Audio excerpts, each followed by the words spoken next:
ಸರ್ವ ಅಭಿವೃದ್ಧಿಗೆ ಪ್ರಾಮಾಣಿಕ ಪ್ರಯತ್ನ ಮಾಡುತ್ತೀವಿ. ಕೆಎಂಎಫ್ ಅಧ್ಯಕ್ಷ ಎಸ್ ಭೀಮಾನಾಯ್ಕ್.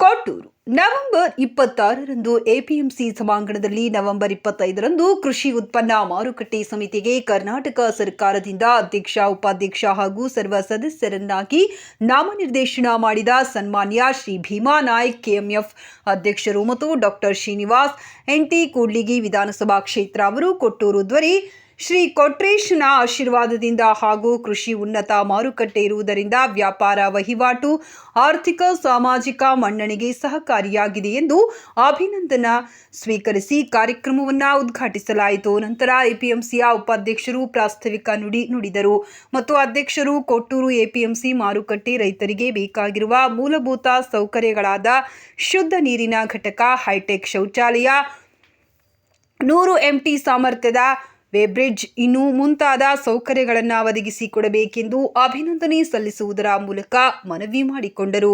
ಈ ಸಂದರ್ಭದಲ್ಲಿ ದಾರುಕೇಶ್, ಬಿಡಿಸಿಸಿ ಬ್ಯಾಂಕ್ ಉಪಾಧ್ಯಕ್ಷರು ರಾಜೇಂದ್ರ ಪ್ರಸಾದ್, ರಾಜ್ಯ ಬೀಜ ನಿಗಮದ ನಿರ್ದೇಶಕರು ಬದ್ದಿ ರೇಖಾ ರಮೇಶ್, ಪಟ್ಟಣ ಪಂಚಾಯತ್ ಅಧ್ಯಕ್ಷರು ಎ ನಂಜಪ್ಪ, ಎಪಿಎಂಸಿಯ ಅಧ್ಯಕ್ಷರು ಎಂ ಶಿವಣ್ಣ, ಉಪಾಧ್ಯಕ್ಷರು ಎಪಿಎಂಸಿ ವೀರಣ್ಣ, ಎಪಿಎಂಸಿ ಕಾರ್ಯದರ್ಶಿ ಗೂಳಿ ಮಲ್ಲಿಕಾರ್ಜುನ್, ಕೆಪಿಸಿಸಿ ಸದಸ್ಯರು ಮರಿರಾಮಪ್ಪ, ಪುರಸಭೆ ಅಧ್ಯಕ್ಷರು ಅಡಿಕಿ ಮಂಜುನಾಥ್, ಕಾಂಗ್ರೆಸ್ ಜಿಲ್ಲಾ ಕಾರ್ಯದರ್ಶಿ ಗೂಳಿ ಬಸಪ್ಪ, ಬ್ಲಾಕ್ ಕಾಂಗ್ರೆಸ್ ಅಧ್ಯಕ್ಷ ಬುದ್ದಿ ಮರಿಸ್ವಾಮಿ, ಡಿಎಸ್ಎಸ್ ಜಿಲ್ಲಾ ಸಂಚಾಲಕರು, ತಾಲೂಕು ಪಂಚಾಯಿತಿ ನಾಮನಿರ್ದೇಶಕರು ಕಂದಗಲು ಪರಶುರಾಮ್ ಮತ್ತು ಶಿರಬಿ ಕೊಟ್ರೇಶ್, ಎಂಒ ಕೊಟ್ರಯ್ಯ ಹಾಗೂ ಸರ್ವ ಸದಸ್ಯರು ಅಕ್ಕಿ ತೋಟೇಶ್, ಡಿಶ್ ಮಂಜುನಾಥ್, ಕೊಟ್ಟೂರು ತಾಲೂಕಿನ ಎಲ್ಲ ಕಾಂಗ್ರೆಸ್ ಮುಖಂಡರು, ಕಾರ್ಯಕರ್ತರು ಸೇರಿದಂತೆ ಇನ್ನು ಅನೇಕರು ಉಪಸ್ಥಿತರಿದ್ದರು.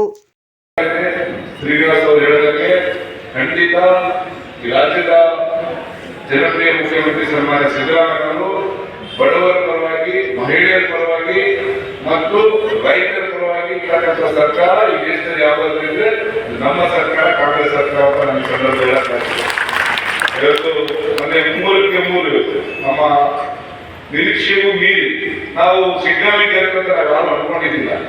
ಏನೋ ರಿಸಲ್ಟ್ 1000-2000 ಇದಾಗ್ಬೋದು ಅಂತ ಅನ್ಕೊಂಡಿದ್ವಿ. ಸಿಗ್ನಲ್ ಗೆದ್ವಿ.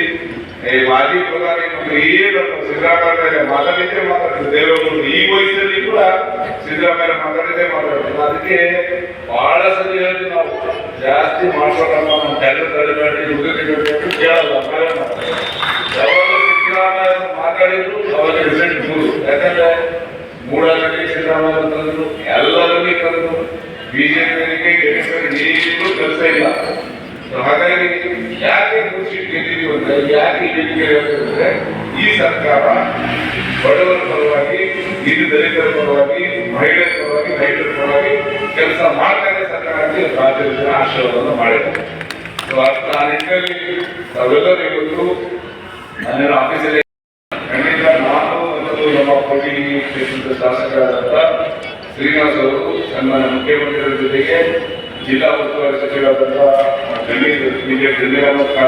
ನಾವು ಮಾತಾಡ್ತೀವಿ, ನಮ್ಮ ಎಪಿಎಂಸಿ ಸಚಿವರ ಜೊತೆ ಮಾತಾಡ್ತೀವಿ.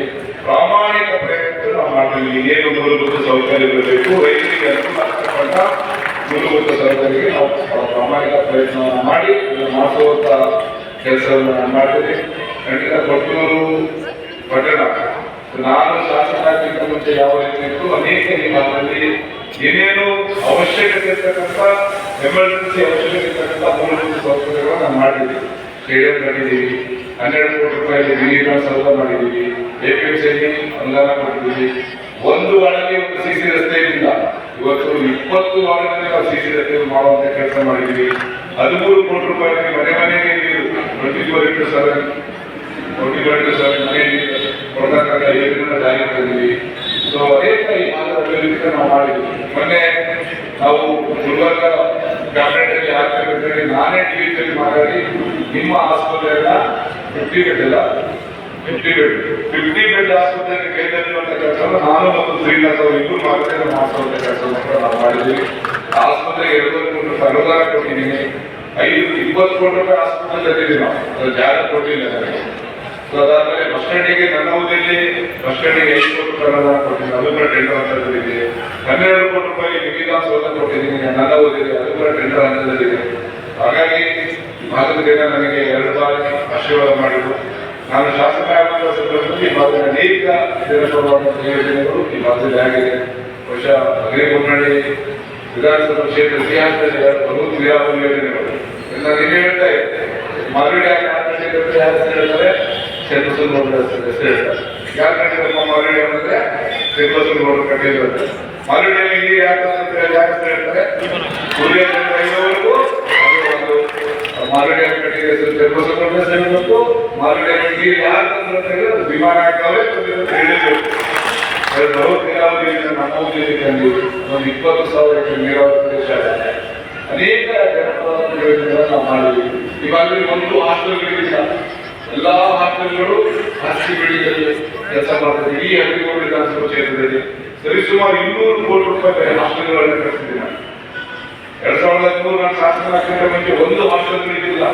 SC ST hostel, BCM hostel, ಒಂದು ಹಾಸ್ಟೆಲ್ ಇದ್ದಿಲ್ಲ. ಎಲ್ಲ ಖಾಸಗಿ ಬಿಲ್ಡಿಂಗ್ ಕೆಲಸ ಮಾಡ್ತಾ ಇದ್ದ ಹಾಸ್ಟೆಲ್ಗಳು.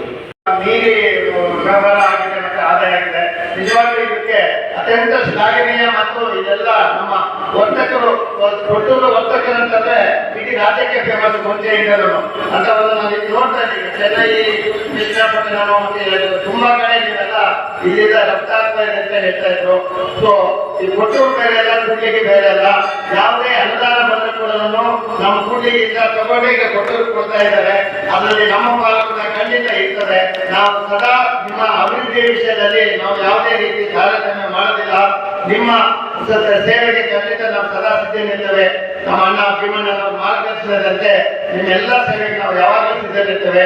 ಅದಕ್ಕೋಸ್ಕರ ನಾವೆಲ್ಲರೂ ಕೂಡ್ಲಿಗಿ ಮಾರುಕಟ್ಟೆಗೆ ಬಗ್ಗೆ ಕೂಡ ಸ್ವಲ್ಪ ಸಹಾಯ ಮಾಡಬೇಕಂತ ಈ ಸಂದರ್ಭದಲ್ಲಿ ಕೇಳ್ತಾ, ತಾವೇನು ಒಂದು ಚಿಕ್ಕ ಒಂದು ಬೇಡಿಕೆಗಳನ್ನು ಇಟ್ಟಿದ್ದೀರಿ, ಖಂಡಿತ ನಾನು ಮತ್ತೆ ನಮ್ಮ ಭೀಮಣ್ಣರು ಇದ್ರ ಬಗ್ಗೆ ಖಂಡಿತ ವಿಷಯಗಳು ಚರ್ಚೆ ಮಾಡಿ ಇದನ್ನ ಮಾಡಿದಂತ ಕೆಲಸ ತಾವು ಖಂಡಿತ ನಾವು ಮಾಡ್ತೀವಿ ಅಂತ ಹೇಳ್ತಾ